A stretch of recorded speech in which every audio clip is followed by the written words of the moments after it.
buenos días a todos. Les damos la más cordial bienvenida al seminario del día de hoy, en el que presenta el Centro de Investigación Biomédica del Sur, a cargo del doctor Alejandro Zamilpa, quien es químico industrial y realizó sus estudios de maestría y doctorado en Ciencias Químicas en la Universidad Autónoma del Estado de Morelos. Estuvo 2 años en una estancia postdoctoral en el Departamento de Química Farmacéutica de la Universidad de Salamanca, en España. Desde el 2018 ha sido calificado como investigador titular D y es miembro del Sistema Nacional de Investigadores con el nivel 2. Hasta la fecha ha publicado un promedio de 170 artículos indexados en el JCR, ha formado a 17 estudiantes de maestría y doctorado y forma parte del grupo de mentores de más de 17 patentes otorgadas por el INPI. Antes de ceder la palabra, les recuerdo que en un momento más les voy a poner el link de asistencia aquí en el chat de Zoom para que de esta manera se puedan registrar. Adelante, doctor Zamilpa.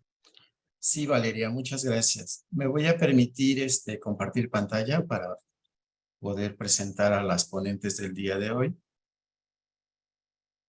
Y solo te pediría, Valeria, que me digas si se ve completa. Sí, listo, ahora sí.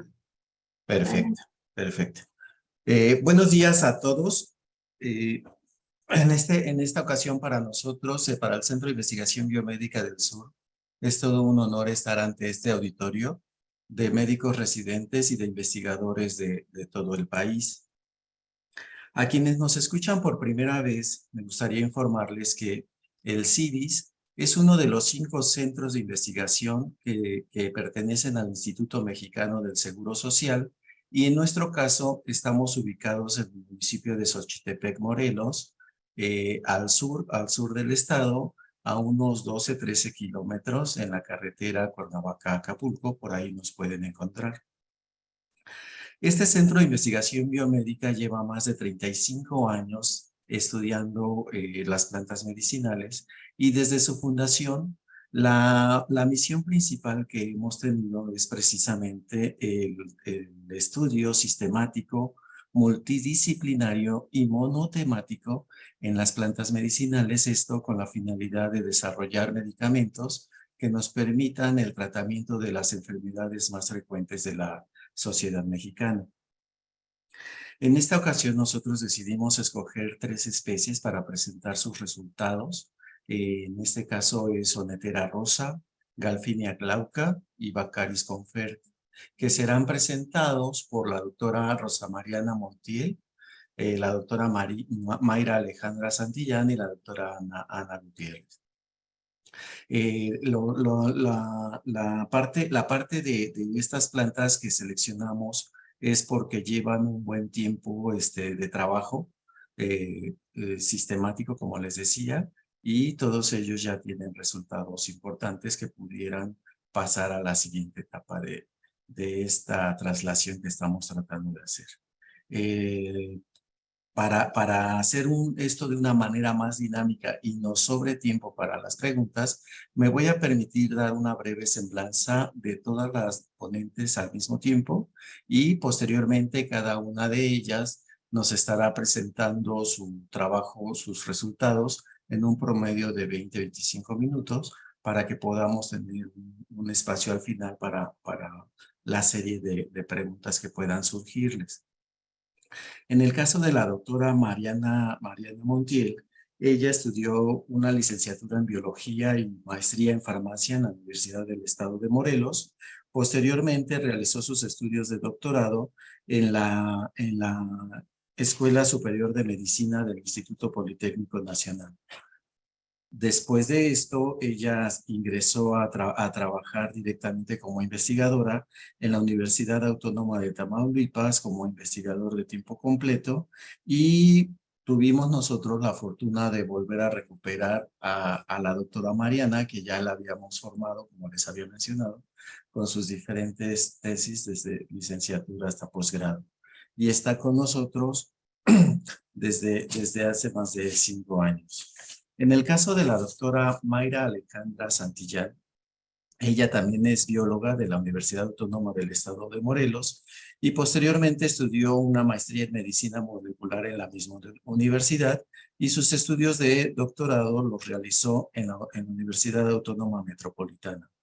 Ella ha participado en diferentes congresos a nivel nacional e internacional y tiene más de 10 años de trabajo en el centro de investigación con diferentes especies. Sus trabajos de doctorado los realizó precisamente con la especie Galfiniera. La doctora Ana Silvia Gutiérrez, ella estudió su licenciatura en la Universidad Autónoma Metropolitana y una vez que terminó y necesitaba hacer su servicio social, se incorporó al centro de investigación, también ya con muchos años con nosotros, y estudió sus estudios de licenciatura, maestría y doctorado en el centro de investigación.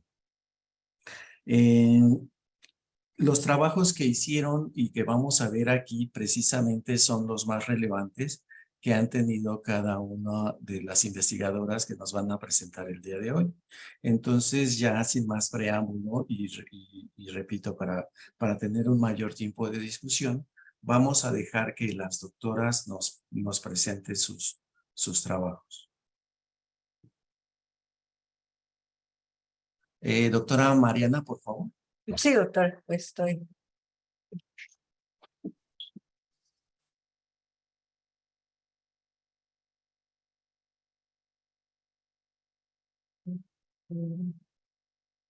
Ya está en modo de presentaciones, pero ¿se puede ver? Sí, te confirmo que sí y puedes comenzar. Ok. Hola, ¿qué tal? Buenos días. Mi nombre es Mariana Montiel. Soy investigador asociado E1. En este momento les voy a presentar algunos resultados destacados que se lograron obtener en el laboratorio que tiene por objetivo, como dice el doctor, de buscar nuevas alternativas terapéuticas para el tratamiento, en este caso, del dolor, la inflamación y enfermedades asociadas a este padecimiento, como lo puede ser neuropatía diabética, artritis reumatoide, dolor posoperatorio, que es con lo que estamos trabajando. El título de la ponencia es Actividad antinociceptiva, antiinflamatoria y cicatrizante de Oenotera rosa. Bueno, como sabemos, en presencia de un estímulo nocivo, ya sea de carácter químico, físico, térmico, se van a generar daños que son producidos por diferentes mediadores que van a activar receptores selectivos específicos que se encuentran en las fibras terminales de los nervios y que a su vez van a llevar información hacia la médula espinal. Estos receptores los conocemos como nociceptores.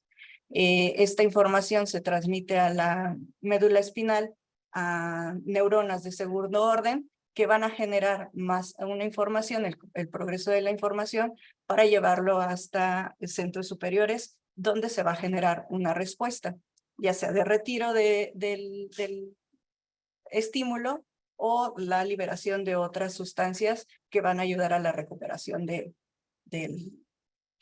daño. Como sabemos, la primer causa, la primera razón por la que asistimos al médico es casi siempre el dolor. Contamos con algunas alternativas terapéuticas para su tratamiento. Sin embargo, el uso crónico de estas terapias pues generan varios efectos adversos. Además de que el uso también crónico pues podría disminuir su eficacia.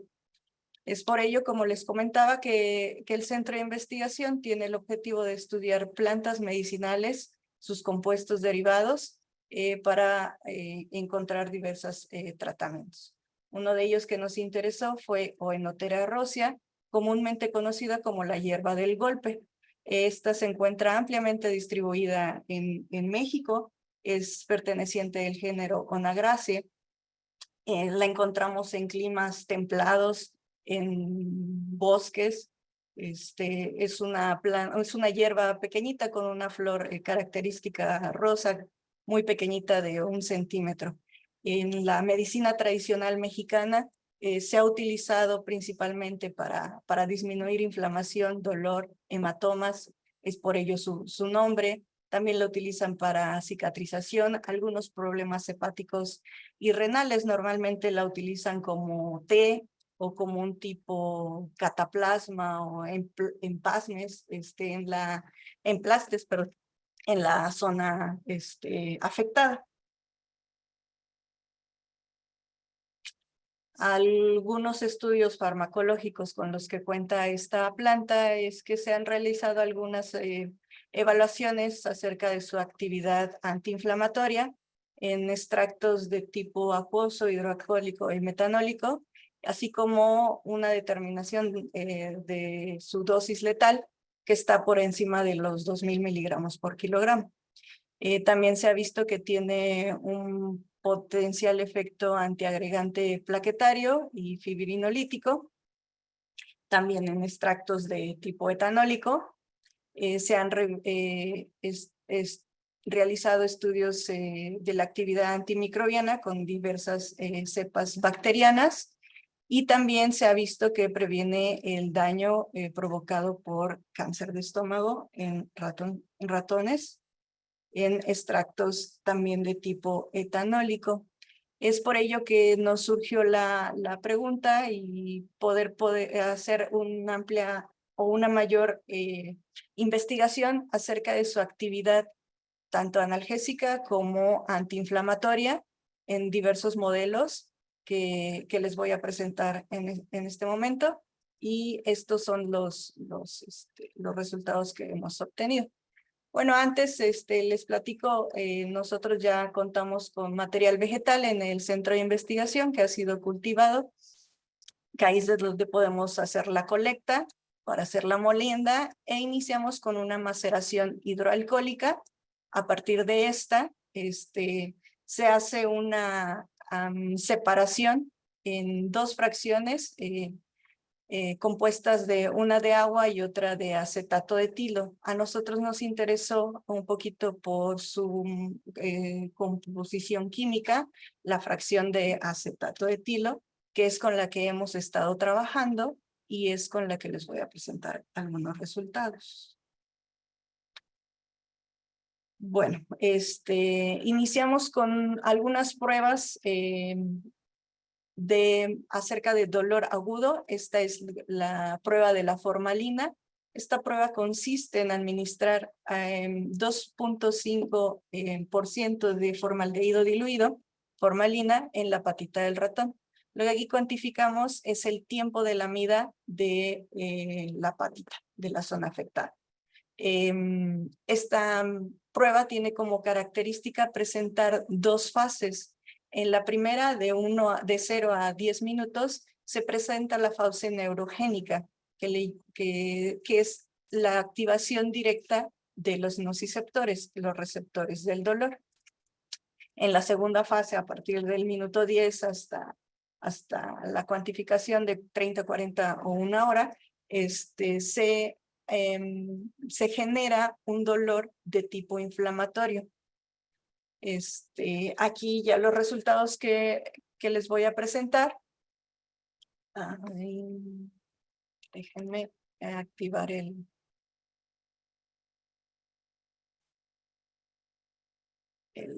láser. En esta gráfica muestro el área bajo la curva del tiempo de lamida que se generó de los animales tratados con la fracción a diferentes dosis, y junto con el diclofenaco y un grupo control. En esta gráfica observamos que no se vieron diferencias significativas en la fase 1. Sin embargo, en la fase 2, tanto el diclofenaco como las dosis más altas de Oenoterea rosea presentaron, de la fracción de acetato de etilo de Oenoterea rosea, presentaron una diferencia significativa con el grupo del vehículo.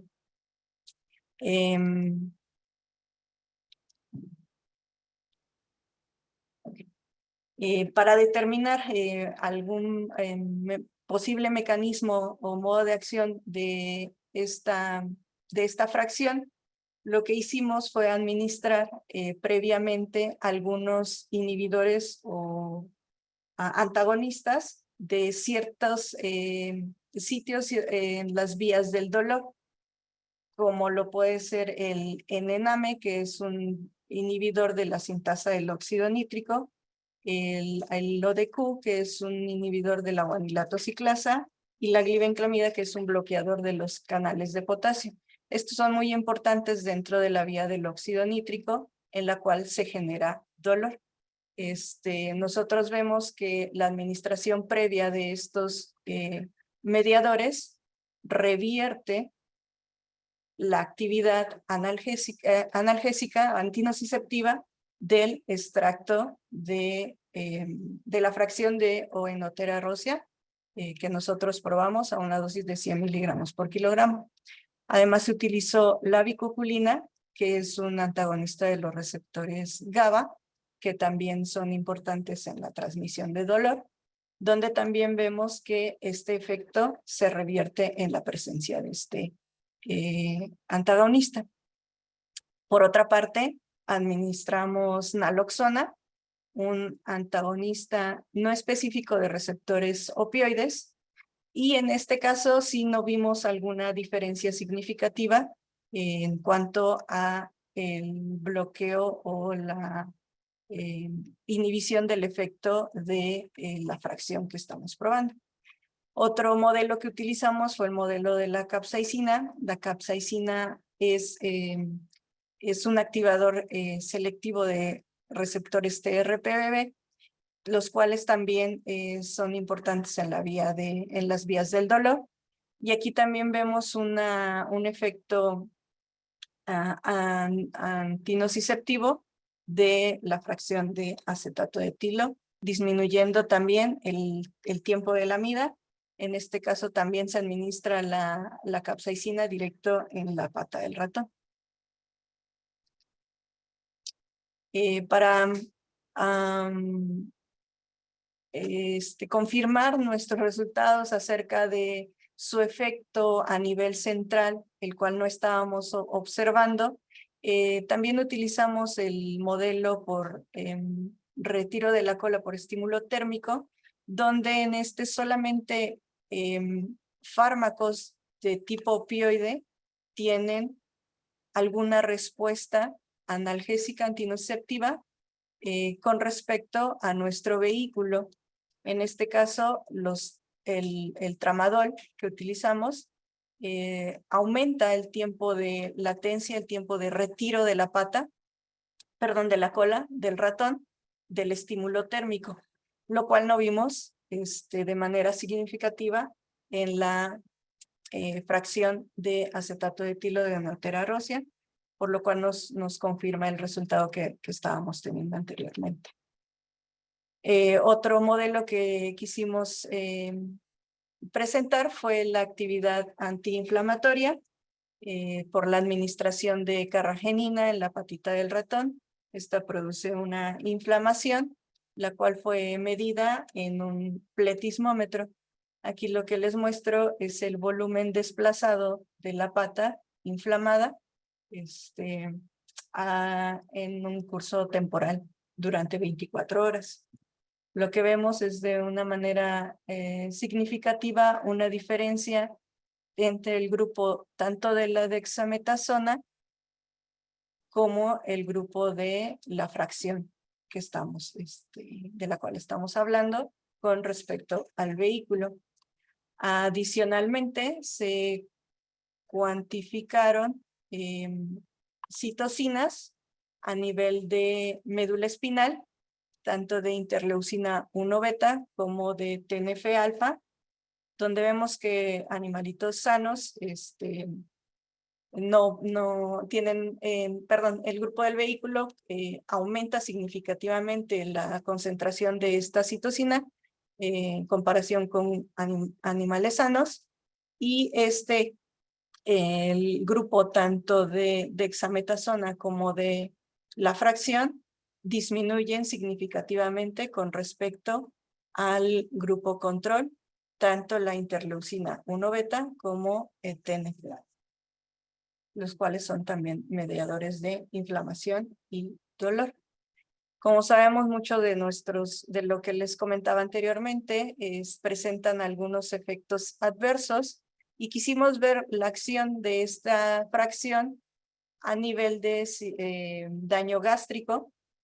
Aquí lo que hicimos fue producir úlceras a través de la administración de etanol y se comparó el efecto gastroprotector tanto del omeprazol como de la fracción, donde vemos que de manera significativa están revirtiendo este efecto de daño. Por otra parte, también cuantificamos la actividad motora, locomotora en el modelo de Rotarod, donde vemos que no hay alguna actividad o afectación en este parámetro que se midió con respecto a nuestros grupos controles. Otro modelo que hemos estado trabajando es también de dolor posoperatorio, donde hacemos una incisión en la pata del ratón, se hace una abertura, se identifica el músculo flexor, se hace un raspado para simular un poco el procedimiento de una cirugía y se cierra con 2 puntos de sutura.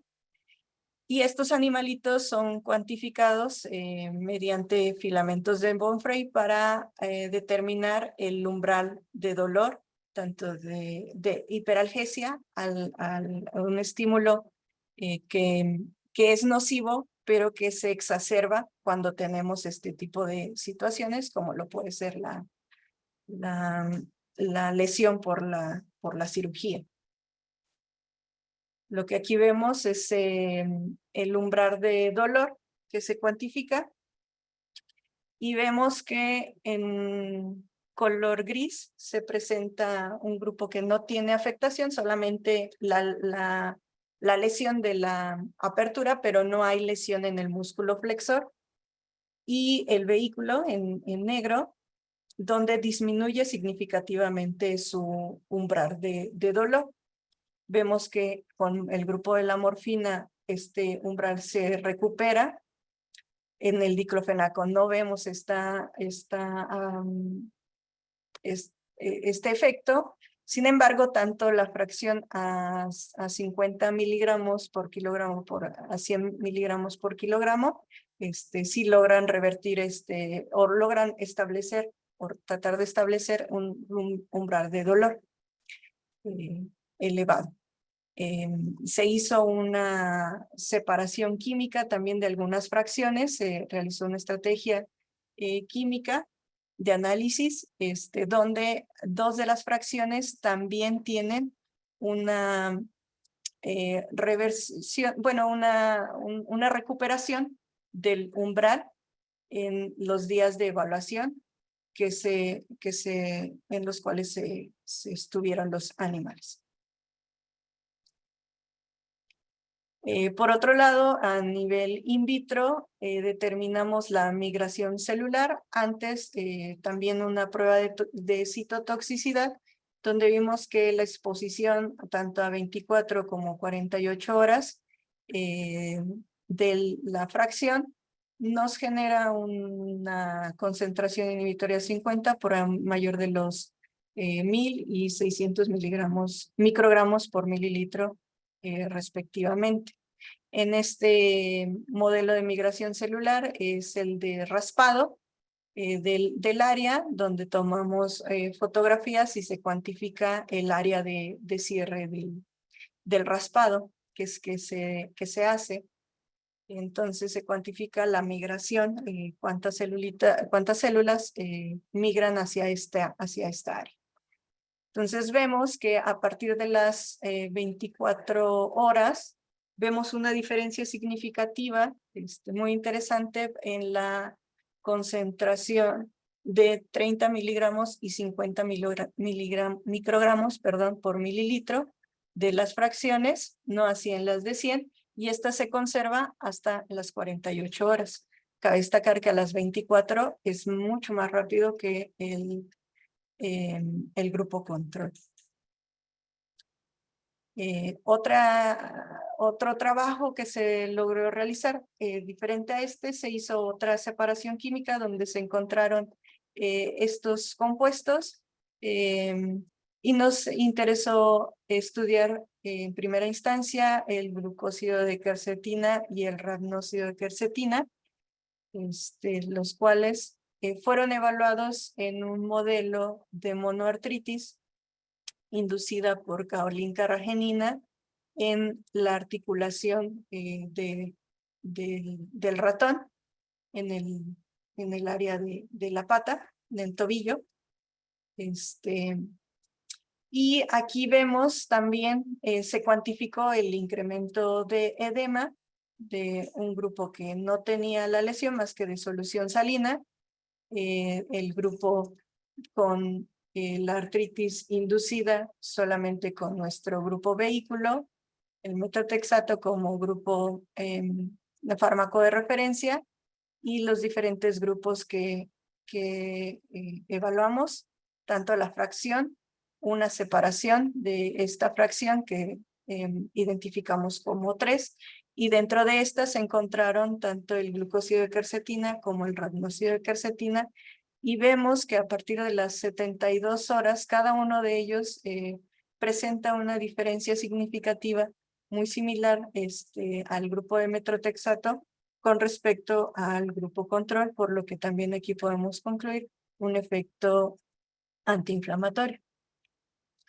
Se cuantificaron también aquí las citocinas en la patita del ratón y también vemos una diferencia significativa tanto en la interleucina 1 beta, TNF-alfa, interleucina 6 e interleucina 10. En este modelito también cuantificamos el umbral de dolor. Aquí ya les presento el área bajo la curva de estos cursos pretemporales similares a los que les habían mostrado anteriormente. Y también vemos una destacada reducción del área bajo la curva de cada uno de los compuestos y fármaco de referencia que se evaluaron, tanto de la fracción de onoterea como de sus subfracciones. Finalmente, me gustaría compartirles que estos trabajos o parte de estos trabajos ya han podido ser publicados en algunos artículos.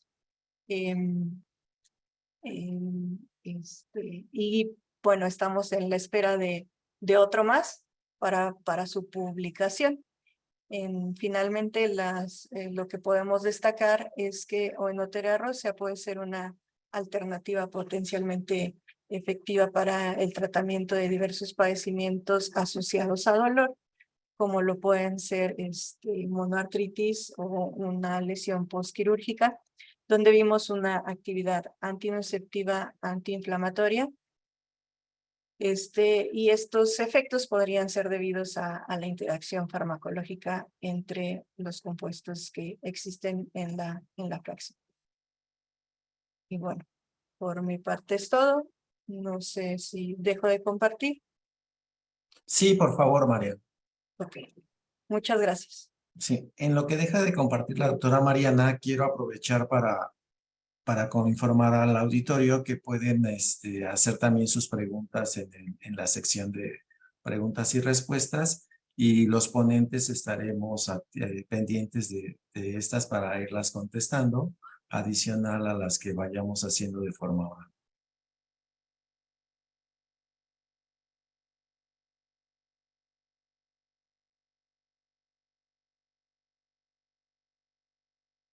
Doctora Mayra, le confirmo que ya está activa su presentación y puede comenzar. Muchas gracias. Ya pueden ver mi pantalla, ¿cierto? Bueno, muy buenos días. Muchas gracias por la presentación y por estar aquí. Yo les voy a hablar una pequeña parte de lo que realizamos durante el doctorado. Es muy pequeña, ¿no? De lo que vamos a hablar hoy, porque hicimos un proyecto bastante amplio. Y nuestra ponencia tiene por nombre Actividad del extracto de Galfinia glauca y sus compuestos en un modelo de psicosis inducida en ratón. A manera de introducción voy a hablar sobre la psicosis.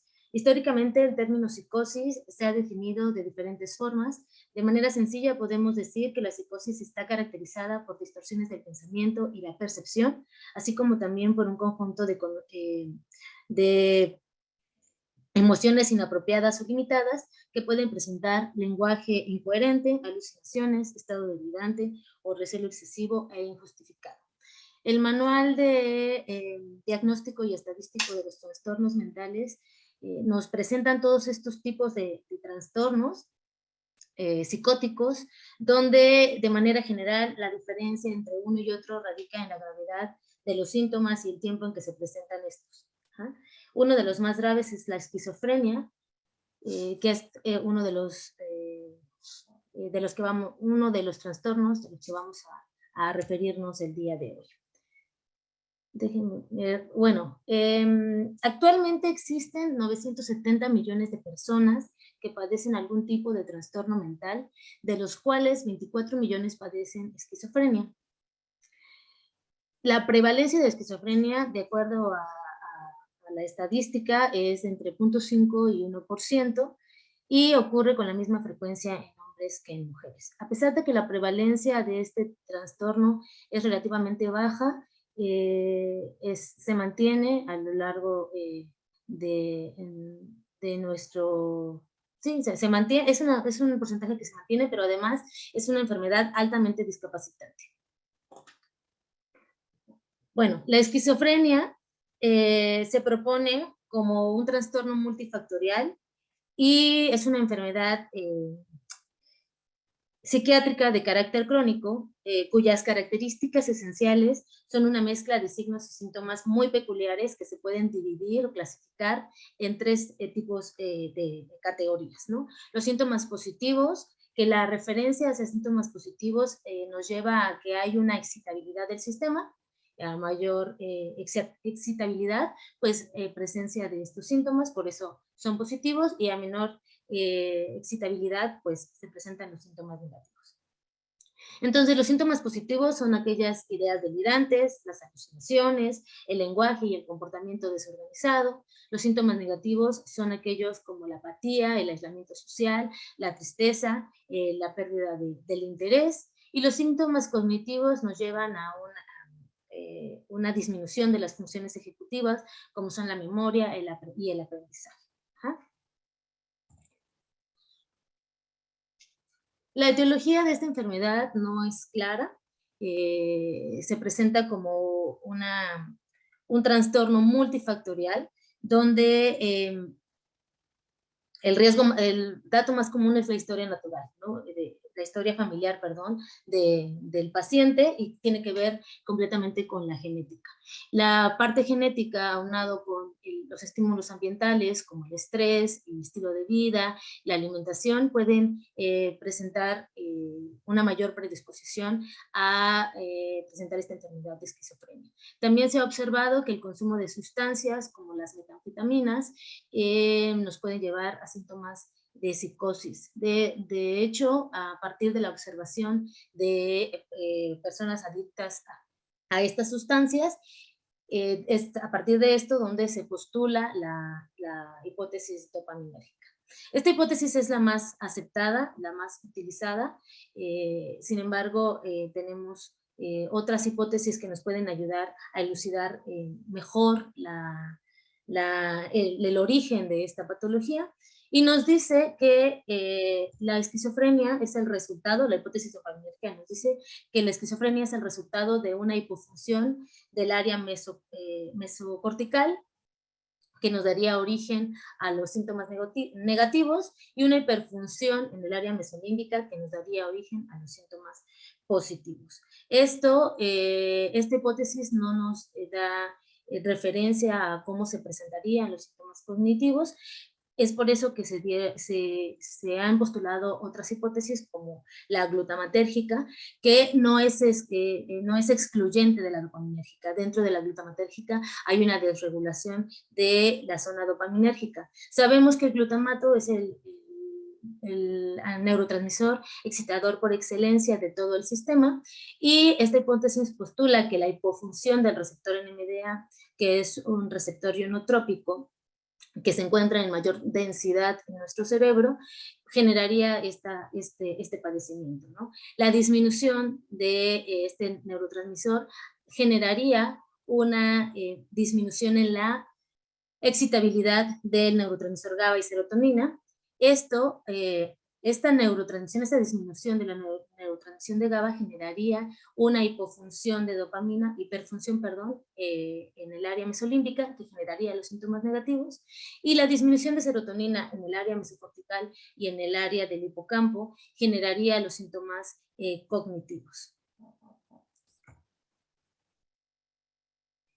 Los tratamientos sobre antipsicóticos que tenemos se pueden clasificar en dos tipos: los típicos o convencionales y los atípicos. La diferencia de estos tipos de antipsicóticos radica en el mecanismo de acción. Los antipsicóticos típicos o convencionales actúan principalmente en receptores dopaminérgicos. No son antipsicóticos selectivos, pueden actuar en todas las vías dopaminérgicas que tenemos. Ya mencionamos dos vías dopaminérgicas presentes en la patología de la esquizofrenia, que es el área mesolímbica y mesocortical, pero también actuarían en el área nigroestatal y tuberoinfundibular, que nos dan origen a los síntomas adversos, ¿no? Ya que no son antipsicóticos selectivos solamente de estas dos vías en la esquizofrenia. Entonces, ¿qué nos dice? Todos los antipsicóticos típicos van a actuar sobre el bloqueo de receptores dopaminérgicos. En esta imagen observamos una neurona serotoninérgica y una dopaminérgica, y vemos que el antipsicótico convencional bloquea el receptor de dopamina, y esto podría generar algunos efectos adversos como el efecto extrapiramidal. Más adelante les voy a explicar los diferentes efectos adversos que estos antipsicóticos provocan. Tenemos en los atípicos un mecanismo de acción distinto. Otra vez vemos a la neurona serotoninérgica y a la neurona dopaminérgica, y observamos que los antipsicóticos atípicos actúan sobre receptores de serotonina. Estos no solo actúan sobre serotonina, también actúan sobre dopamina, y el hecho de que actúen de esta manera disminuyen el efecto extrapiramidal, que se está tratando de disminuir este tipo de efectos adversos, ya que todos los antipsicóticos actuales que se utilizan en la terapéutica tienen efectos adversos graves. Ajá. En este caso vemos los efectos adversos como la sedación, las reacciones extrapiramidales que mencionábamos, finalmente actúan sobre la vía dopaminérgica nigroestatal, que se encarga de los movimientos, y los pacientes pueden presentar, además de todos estos síntomas de la esquizofrenia, algo que se llama parkinsonismo, ¿no? Que son este movimiento involuntario en todas sus extremidades, ¿no? Y le podemos sumar también la hipotensión ortostática, problemas de obesidad, diabetes, reacciones alérgicas, incluso el aumento de la secreción de prolactina, ¿no? De regulación de las hormonas, porque ya habíamos mencionado que también puede actuar sobre la vía dopaminérgica tuberoinfundibular, que es completamente hormonal, ¿no? Y esto puede afectar a todo el sistema. Como ya vimos, estos antipsicóticos están enfocados principalmente en corregir los síntomas positivos de la esquizofrenia. No actúan sobre los síntomas negativos ni cognitivos, y todos están basados en modificar o actuar sobre dopamina y algunos otros neurotransmisores como serotonina, y generan todos estos efectos adversos, lo que lleva a los pacientes a entrar en un estado de polifarmacia, ¿no? Los médicos terminan administrando otros tipos de medicamentos para contrarrestar los efectos adversos, o finalmente los pacientes terminan por dejar de tomar el tratamiento, lo que va a llevar a agravar su condición que ya tiene, ¿no? Por eso en el Centro de Investigación del CIVIS estamos tratando de encontrar alternativas una alternativa más como fitomedicamentos. Nosotros en el doctorado propusimos a Galfinia glauca, que es una especie que ha demostrado tener efectos sobre el sistema nervioso central como sedante, anticonvulsivante y ansiolítico. El antecedente más fuerte que tenemos para proponer, en este caso, a Galfinia glauca como un antipsicótico fue el que observamos en rebanadas de cerebro de rata, donde GB fue capaz de modificar la frecuencia de descarga de neuronas dopaminérgicas en el área ventral tegmental. A partir de este antecedente y con el antecedente que teníamos sobre el sistema nervioso central, se propuso, se generó la siguiente pregunta de investigación. Ejerce entonces efecto antipsicótico, las galfiminas y Galfinia glauca ejerce un efecto antipsicótico en el modelo de psicosis crónica inducida con fármacos que actúan sobre la transmisión glutamatérgica como MK801. Pues la hipótesis que se manifestó a través de esta pregunta de investigación fue que debido a que se ha mostrado que GB actúa sobre receptores dopaminérgicos, el extracto metanólico, la fracción recarterpenos y las galfiminas provocarán un efecto de mejoría de los síntomas negativos, positivos y cognitivos de ratones con psicosis inducida con fármacos dopaminérgicos y o glutamatérgicos, ¿no? En este caso, recordemos que la hipótesis glutamatérgica incluye a la dopaminérgica y entonces el efecto sobre dopamina pues está implicado en esta vía. El objetivo fue evaluar la actividad del extracto metanólico de la fracción de las galfiminas derivados de Galfinia glauca sobre diferentes parámetros asociados a los síntomas negativos, positivos y cognitivos de la esquizofrenia en ratones con psicosis inducida con MK801.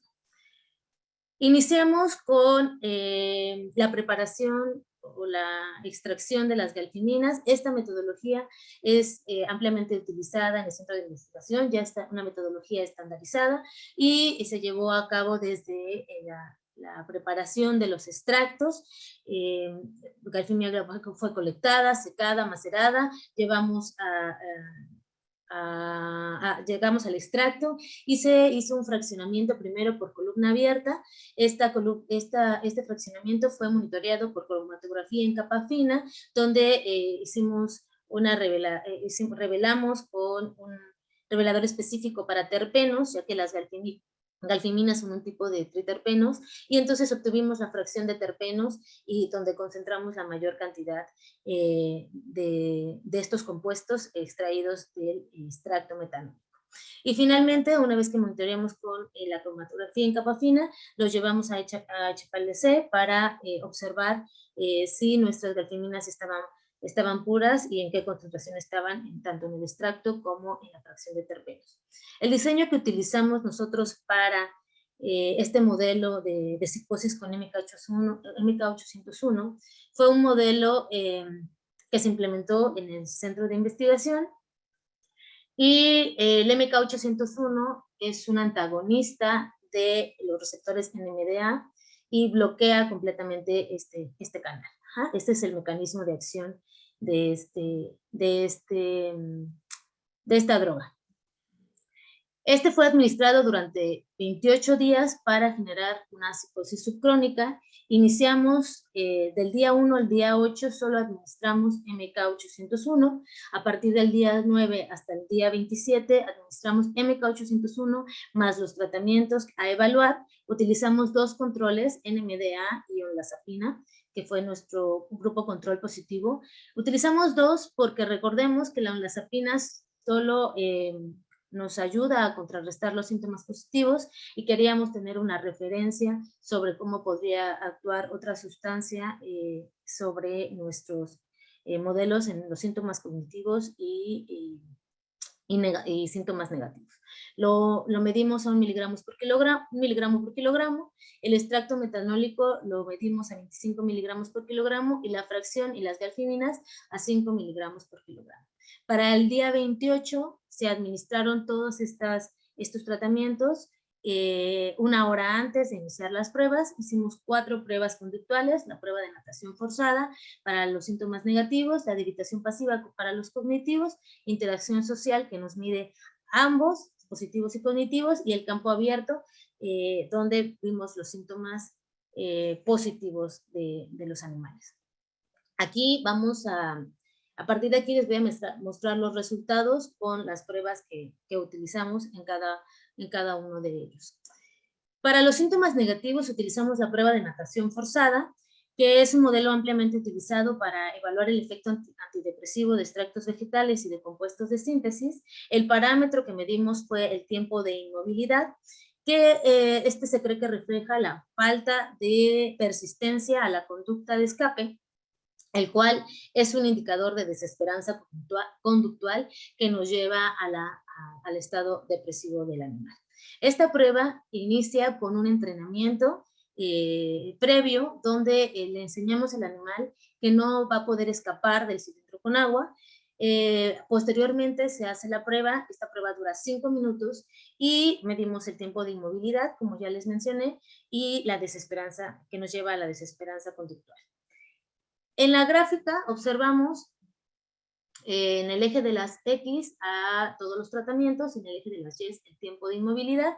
Vemos que el grupo basal muestra un tiempo de inmovilidad arriba de los 200 segundos, ¿no? El grupo basal no recibió MK801, entonces se comporta de manera natural, lleva a un grado de inmovilidad.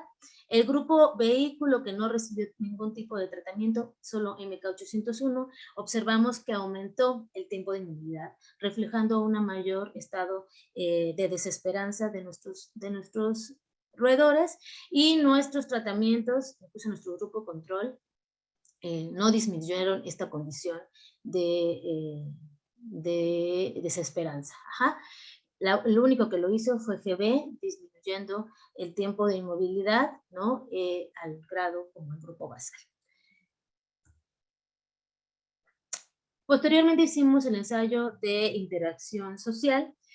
Esta prueba de interacción nos lleva a un estado nos mide un estado de familiaridad, y consiste en un entrenamiento previo donde colocamos al roedor en el centro de la caja. Vemos que esta caja de acrílico está dividida en 3 secciones y 2 celdas, ¿no?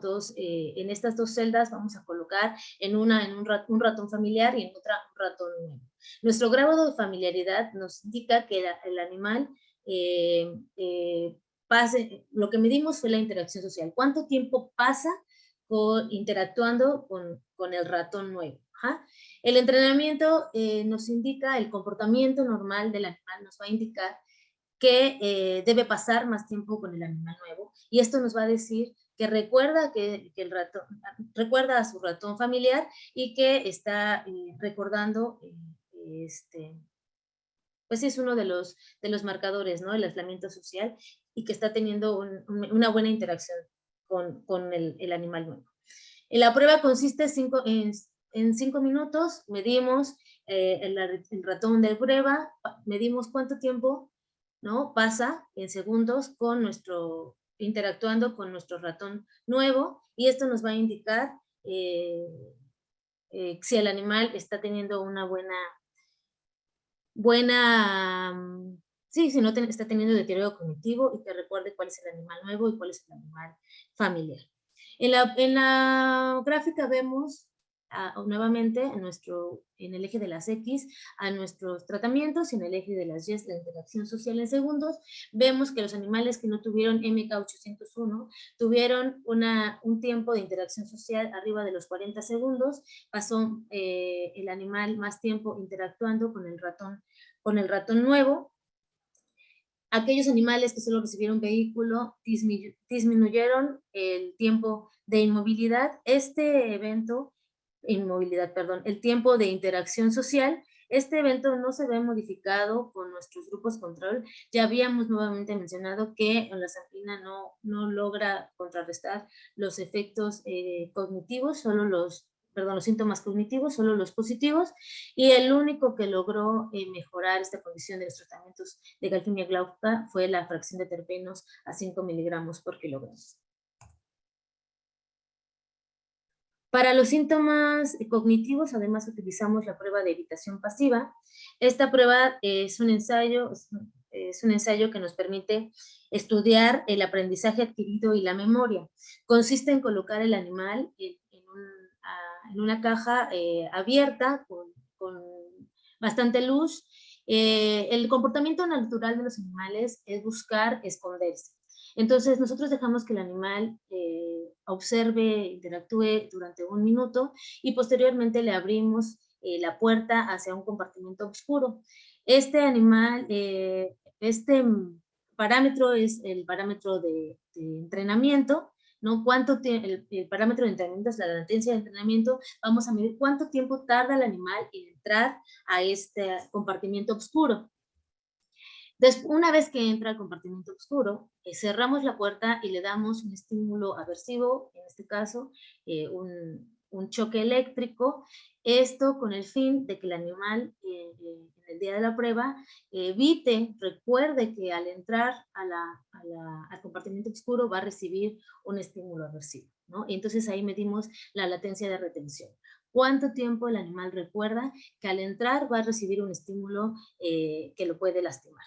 En este caso tenemos en la gráfica nuestros tratamientos en el eje de las X, el tiempo en segundos, y medimos el parámetro de latencia de entrenamiento. Todos estos, la latencia de entrenamiento está en rosa, y estos fueron fue medido antes de tener los tratamientos de galfimia glauca, ¿no? Donde observamos que todos están comparados con nuestro grupo control de daño, que fue el vehículo, y la latencia de entrenamiento, incluso con aquellos animales que tuvieron MK801, fue por abajo, fue mucho menor, ¿no? Por ahí de 13 segundos, los animales entran al compartimiento oscuro. Una vez que nosotros hicimos el estímulo, medimos la latencia de retención. Aquellos animales que no recibieron MK801 recordaron los 8 minutos que dura la prueba y que no entraron al compartimento oscuro.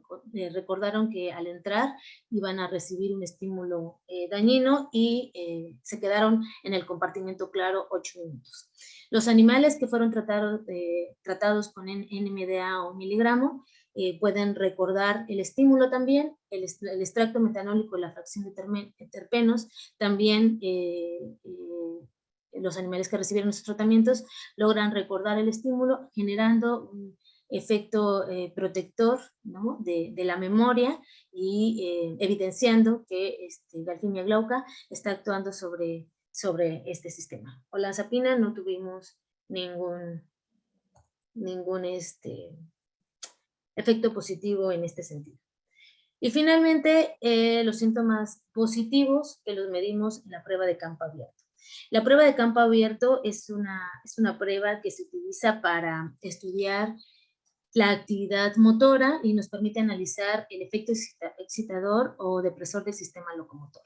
Esta prueba consiste en colocar los animales en una caja de acrílico que tiene 9 secciones y medir diferentes parámetros. Nosotros medimos 5 parámetros durante 30 minutos por animal, y en este caso medimos los cruces totales, que es el movimiento en todos los cuadrantes de la caja, los elevamientos verticales, que es cuando el animal se levanta en 2 patas, las conductas estereotipadas, que son las conductas que son conductas no naturales, que eran movimientos oscilatorios, movimientos rotatorios de la cabeza, incluso ondulaciones al caminar, ¿no? Todas esas conductas estereotipadas las medimos. El acicalamiento y el tiempo invertido en acicalarse. El acicalarse es un evento natural que el animal tiene y se repite más en un estado de estrés. Entonces, el acicalarse nos está marcando un estado de ansiedad, y también medimos este parámetro. Observamos en esta tabla estos 5 parámetros, y nuestro grupo basal vemos claramente que no presenta no presenta conductas estereotipadas, pues no recibió el inductor de estas conductas que fue MK801 y comparado con el grupo vehículo que nos presenta aproximadamente 9 conductas estereotipadas a lo largo de 30 minutos, ¿no? Si vemos, aquí hay una disminución en el tiempo de hay una disminución en los cruces totales, ¿no? Comparado con el grupo basal. Esto nos generó en ese momento un poco de confusión, pero en realidad hay menos cruces totales porque hay un mayor tiempo en que invierte el animal en acicalarse, ¿no? Entonces, si pasa más tiempo acicalándose, pues se va a mover menos y está relacionado con otra conducta y no con una sedación del sistema. Entonces, nosotros medimos con NMDA y enlozapina, que fueron nuestros controles positivos, y observamos que en la sapina... Perdón, doctora Bayrán, una disculpa, está en el límite de su tiempo. Ok, ya casi terminó, esto es lo último. Donde observamos que la enlozapina disminuyó en los cruces, las conductas estereotipadas, y esto también fue consistente con todos nuestros tratamientos de Galfimia glauca. Podemos concluir entonces que los productos obtenidos de Galfimia glauca muestran un efecto protector sobre los síntomas positivos, negativos y cognitivos de la esquizofrenia generados por la vía glutamatérgica a diferentes dosis y esto es muy importante para el centro de investigación, ya que ningún tratamiento en el mercado logra corregir los síntomas positivos y cognitivos. Se han generado 2 publicaciones de este doctorado que se hizo en 2018 y el centro de investigación sigue trabajando con modelos de psicosis en otras especies de plantas y es todo de mi parte. Gracias. Muchas gracias, doctora. Si nos ayuda a dejar de presentar, perfecto. Doctora Ana Silvia. Buenos días, un momento. Voy a compartir mi presentación. Me dicen si se aprecia. Sí, solo que ponga, perfecto, ahora sí. Puede comenzar.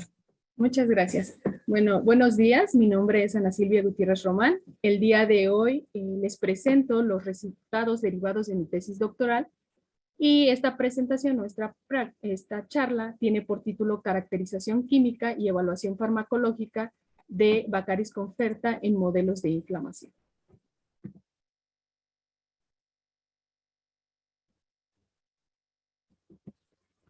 Sí, cambiar. Disculpe, ¿sí logran ver que cambia la diapositiva? No, ¿o? seguimos en la primera diapositiva.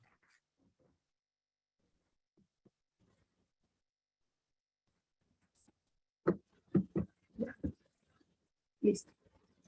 Como ya les había comentado el doctor Alejandro, el Centro de Investigación Biomédica del Sur, uno de los objetivos que tiene este centro es evaluar especies medicinales y demostrar o identificar aquellos compuestos responsables de la actividad farmacológica. Bueno, para este estudio, la planta medicinal fue Bacardis conferta Kun. Esta especie pertenece a la familia Asteraceae y se le conoce con diferentes nombres comunes, principalmente como azoyate, hierba del carbonero, escobilla y escobilla de monte. Es un arbusto de 2 metros de altura y presenta hojas romboidales dentadas, flores compactas de color blanco y amarillo. Principalmente se distribuye en los estados de Veracruz, Puebla, Tlaxcala y Morelos. Esta especie medicinal tiene diferentes reportes o usos, principalmente relacionados con el dolor, como el dolor del estómago, dolor de las articulaciones y dolor de muelas. También se utiliza para calambres, diarrea y vómito. Principalmente se utilizan las partes aéreas de esta especie mediante infusión y cataplasma. Dentro de los estudios farmacológicos de Bacardis conferta encontramos 2 reportados en la literatura. El primero por Weyman y colaboradores en el 2002, que determinan el efecto antiespasmódico de esta especie. Ellos evaluaron un extracto etanólico crudo y fracciones ricas en flavonoides. Estos tratamientos demostraron que tenían un efecto dosis dependiente. El otro estudio fue reportado por Cortés y colaboradores en 2019, en donde determina la actividad ovicida contra el nematodo intestinal Haemonchus contortus. Ellos utilizan o evalúan los tratamientos que fueron la fracción de acetato de etilo y sus fracciones derivadas de esta y al compuesto isocanférido. Sin embargo, aunque esta especie tiene pocos reportes farmacológicos, los estudios químicos son amplios. Existen o se han identificado 3 grandes grupos de compuestos. El primero y el más importante son los flavonoides. Se han identificado principalmente flavonoides como flavonas, flavanonas y flavonoles, como la circimaritira, el calferón y el 4-metoxinaringenina. El otro grupo son los ácidos fenólicos. Principalmente se han identificado ácidos fenólicos simples como el ácido cafeico y ácidos fenólicos complejos como el ácido 4-dicafeoilquínico. Y finalmente el grupo de los terpenos. Se han identificado principalmente los triterpenos como el ácido leanólico y la bacofertina como un diterpeno. Con todo lo anterior, en este proyecto se planteó el siguiente objetivo general, que fue caracterizar la composición química de Baccharis conferta y evaluar su efecto antiinflamatorio y antiartrítico, todo ello debido a los antecedentes del uso tradicional que se le da a esta especie. ¿Cómo se realizó este estudio? Bueno, en esta imagen podemos observar el diagrama general experimental que se siguió. Se recolectaron las partes aéreas de Baccharis conferta en el Parque Nacional Iztapopo. Posteriormente se identificó esta especie medicinal y nosotros en un principio nos planteamos realizar un estudio químico biodirigido con el modelo de inflamación aguda inducido con TPA. ¿Esto por qué? Porque como lo vimos anteriormente, era una especie que no tenía reportes farmacológicos de actividad antiinflamatoria. Este es un modelo que se utilizó como screening para poder determinar aquel extracto, fracciones y compuestos con mayor actividad antiinflamatoria tópica. Entonces, ¿cómo se llevó a cabo este estudio químico biodirigido? Se realizó mediante una extracción por maceración consecutiva para obtener primero 3 extractos con diferente polaridad. Se obtuvo el extracto hexánico, el extracto de diclorometano y el extracto metanólico. Estos 3 extractos se evaluaron en el modelo de inflamación aguda y se determinó cuál era el extracto con mayor actividad. A partir de aquí, el extracto se llevó a un fraccionamiento químico para de esa mezcla compleja de compuestos hacer fracciones que tuvieran diferente perfil químico para de igual manera evaluarlas en este modelo de inflamación aguda. Una vez que se determinó cuáles eran las más activas, se realizó el aislamiento y caracterización química de los compuestos presentes en estas fracciones y finalmente se evaluaron en el mismo modelo de inflamación aguda.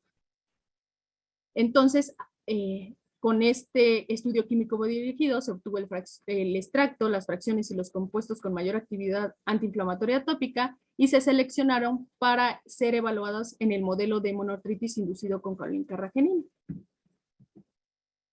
En esta figura les muestro, de primera instancia les voy a mostrar los compuestos aislados y caracterizados del extracto de diclorometano.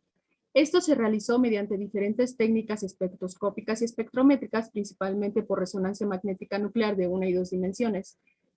Para el extracto de diclorometano se aislaron y caracterizaron 10 compuestos. En la imagen de la izquierda observamos que fueron 5 compuestos del tipo terpeno y 5 compuestos del tipo flavonoide. De los 10 compuestos que se aislaron y caracterizaron, la bacofertina, la casetina, el gingidiol, el ácido ursólico, el 6-metoxicamférido, la circimaritina y la peptolinaringenina fueron compuestos que ya habían sido identificados en Baccharis conferta en estudios previos. De los compuestos restantes, el esencianol A, el gingidiol y la ispidulina fueron compuestos reportados por primera vez en Baccharis conferta. Algo muy importante que destacar de este proyecto fue que se identificó un nuevo compuesto reportado en la literatura o en especies vegetales que fue este diterpeno del tipo neoclorodano, a lo cual el grupo de trabajo lo denominamos como bacofertona. Posteriormente se hizo la caracterización química del extracto de hexano mediante cromatografía de gases acoplado a masas, y en el cuadro 1 de la izquierda podemos observar la composición química de este extracto. Principalmente se identificaron 16 compuestos, de los cuales los mayoritarios eran compuestos del tipo 6-quiterpenos. Los compuestos mayoritarios identificados fueron este alcano de cadena larga denominado heptacosano y este triterpeno como compuesto mayoritario. Posteriormente se hizo un análisis cromatográfico del extracto metanólico, y en esta figura se muestra el cromatograma de cromatografía líquida de alta resolución, y podemos observar diferentes picos con tiempos de retención que van de los 8.4 minutos a los 10.13 minutos. De acuerdo a sus espectros de UV, como se puede observar en la pantalla, principalmente estos compuestos son del tipo de ácidos fenólicos y flavonoides. Ahora bien, como ya les había mencionado, se evaluó la actividad antiinflamatoria tópica de primero de los extractos, y en el gráfico de la izquierda se observa el efecto de los diferentes extractos. La variable que se evaluó fue el peso del edema. Observamos que en el grupo de daño, en el grupo vehículo, existe un aumento de este edema tras la aplicación de nuestro agente irritante, que fue el TPA. Como control positivo se utilizó la indometacina, y se observan los diferentes tratamientos que fueron el extracto hexánico, el extracto de diclorometano y el extracto metanólico. Nuestros 3 extractos muestran una disminución del peso del edema. Al realizar el cálculo de porcentaje de inhibición del edema, observamos que el extracto que tuvo un mayor efecto antiinflamatorio fue el extracto de diclorometano con un 78.5%. En la literatura ya se ha reportado que la evaluación o el efecto antiinflamatorio de extractos de mediana polaridad de diferentes especies de Baccharis conferta.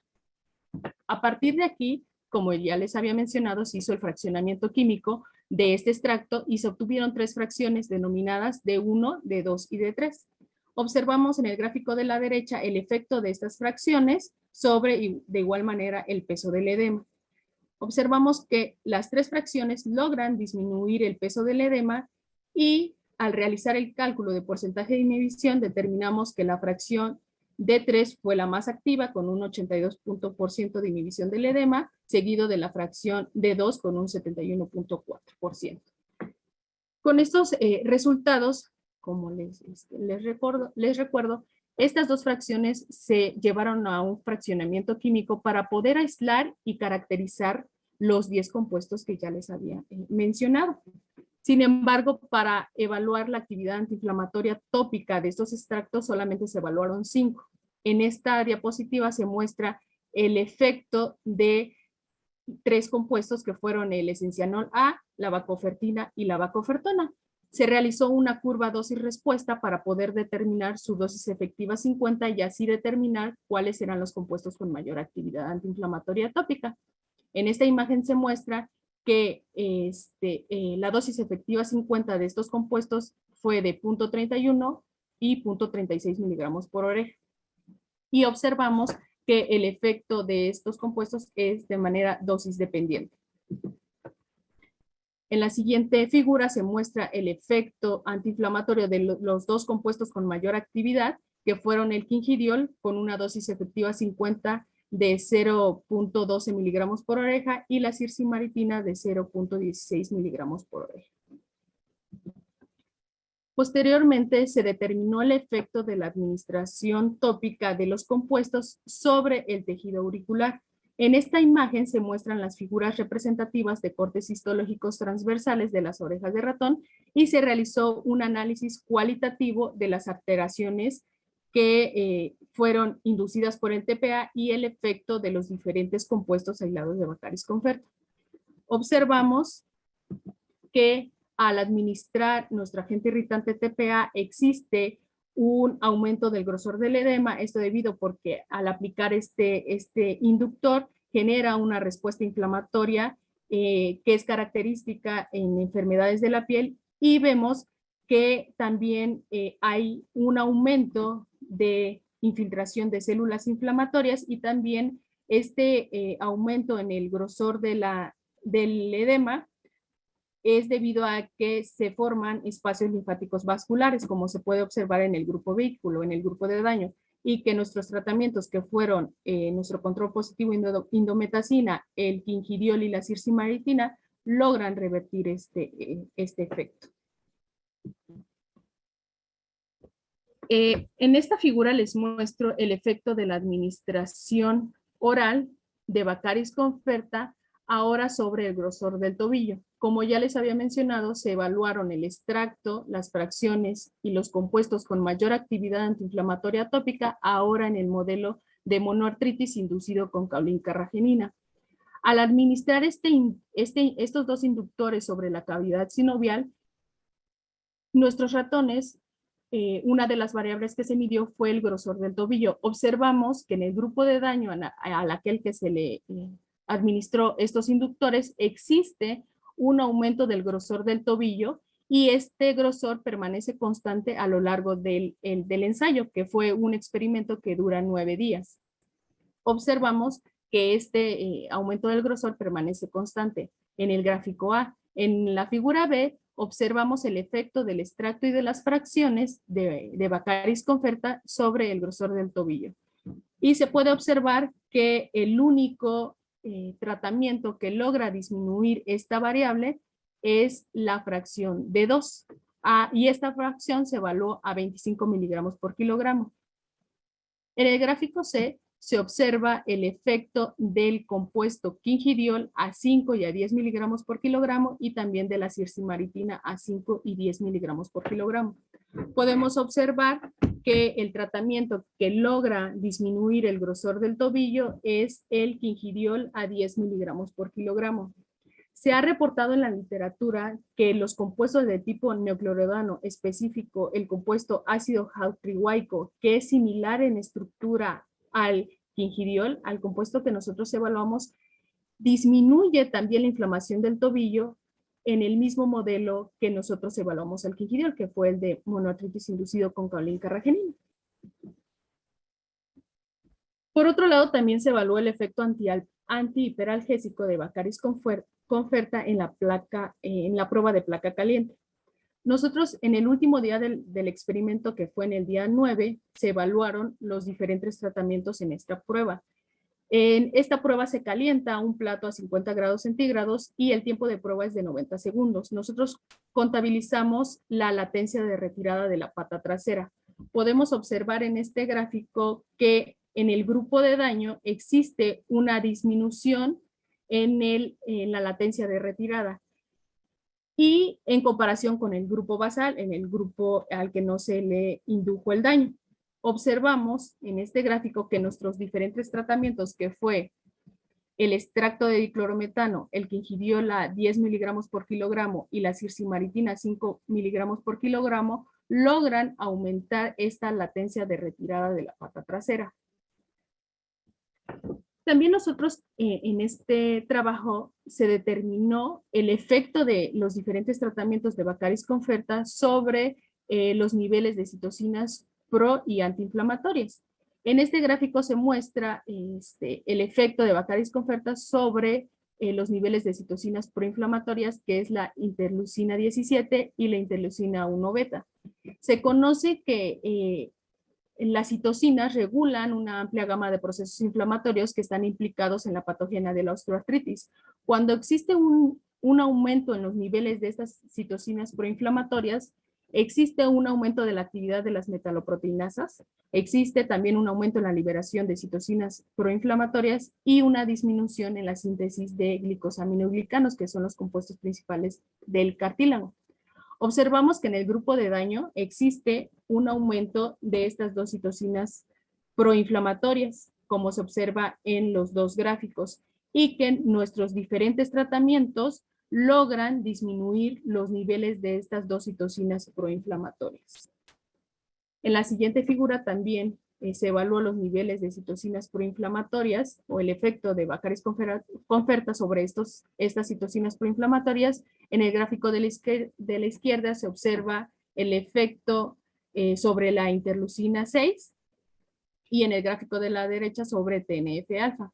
Observamos, en la literatura se ha demostrado, que cuando existe un aumento de esta citocina proinflamatoria, la IL-6, existe una mayor proliferación de células B y una mayor producción de anticuerpos. Y cuando existe un aumento de TNF-alfa, hay un aumento de la actividad de las metaloproteinasas y también existe una disminución en la síntesis de colágeno. Observamos que en el grupo de daño existe un aumento de estas citocinas proinflamatorias y que en el caso de la interleucina 6, todos los tratamientos, excepto la circimaritina a 5 y 10 miligramos por kilogramo y el quingidiol a 5 miligramos por kilogramo, no presentan este efecto de disminución de los niveles de esta citocina. Y en el gráfico de los niveles de la citocina TNF-alfa, observamos que todos nuestros tratamientos, excepto la fracción D3, presentan una disminución de los niveles de esta citocina proinflamatoria. Por último, se evalúa el efecto de Bacardís conferta sobre los niveles de la citocina antiinflamatoria, la interleucina 10.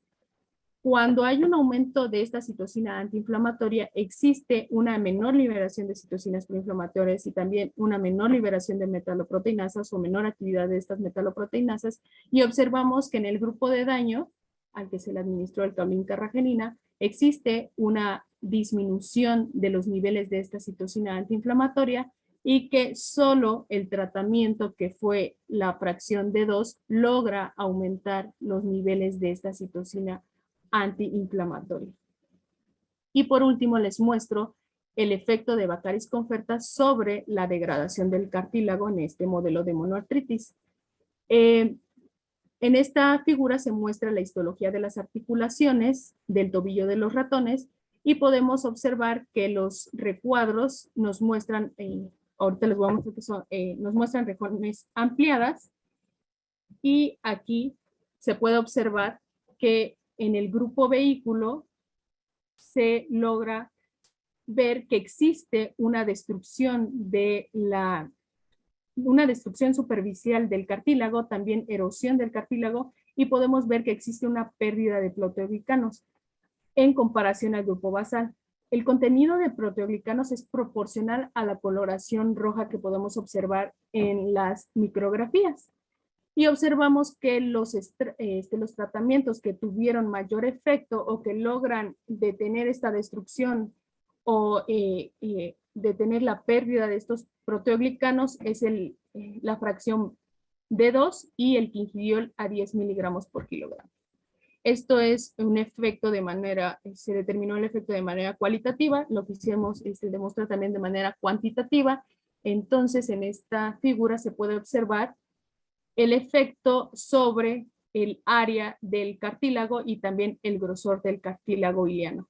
Observamos que en el grupo vehículo existe una disminución de estas variables y que nuestros diferentes tratamientos logran, existe una mayor área del cartílago iliano. Y bueno, a manera de conclusión tenemos que el perfil químico del extracto de diclorometano mostró que los compuestos mayoritarios son principalmente los terpenos y los flavonoides y que de estos principalmente son del tipo neocloredanos y flavonoides metilados. También podemos concluir que se identificó por primera vez un nuevo diterpeno, a lo cual denominamos bacofertina. Por otro lado, el perfil químico del extracto hexánico mostró que los compuestos volátiles mayoritarios son principalmente compuestos del tipo monoterpenos y sesquiterpenos. La administración tópica del extracto, las fracciones, el quingidiol y la circimaritina tienen un efecto antiinflamatorio, esto debido a que inhiben el grosor del edema y también la infiltración celular. Por otro lado, la administración oral de la fracción D2 y el quingidiol tienen un efecto antiartrítico, esto debido a que reducen el grosor del tobillo, modulan los niveles de citocinas pro y antiinflamatorias y también protegen del daño al cartílago articular. Y finalmente podemos decir que el extracto de diclorometano, el quingidiol y la circimaritina presentan un efecto antiperalgésico debido a que disminuyen la latencia de retirada de la pata trasera.